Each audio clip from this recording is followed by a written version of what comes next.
everyone, I'm Rachel from Ellii, and in this video, I'll be showing you how to use the flashcard player. The flashcard player is great for presenting flashcards to your students, both in person and online. So without further ado, let's get started. There are a few ways to launch a flashcard set. The first way is if you have already made a set you would like to present. From the top banner, click Saved, and choose Flashcard Sets from the drop-down menu. This will bring you to the sets you have saved and created. If you are ready to share the set right away and no reordering or editing is required, click the three dots next to the set and click Launch. This will launch the flashcard player. If you'd like to make any changes to the set before you present it, click the title of the set first. This will display all the cards in the set.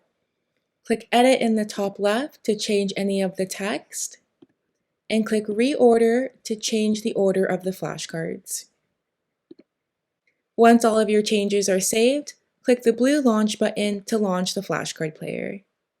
The third way to launch flashcard sets are for sets that have been pre-made by Ellii.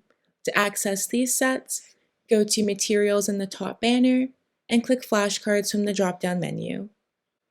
From the left-hand side, choose a section, pick a category right above the flashcards, and click the blue Launch Slideshow button. Once the flashcard player launches, there are a variety of things you can do. Click the image to show or hide the text. Click the text to show or hide the image.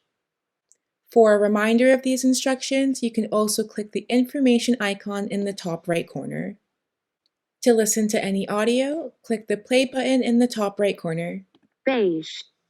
If you'd like to make any changes to your presentation while the flashcard player is launched, use the menu icon on the left-hand side.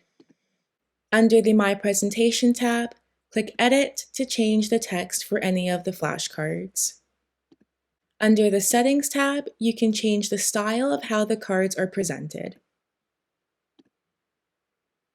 Please note that these changes are only for the presentation and do not change the saved flashcard set. Once you have made your changes and played around with the flashcard player, you're now ready to present it to your class and can use the arrows at the bottom to go through each card. That's it for this video on how to use the flashcard player. I hope it was helpful. Please let us know if you have any questions. Happy teaching! Ellii.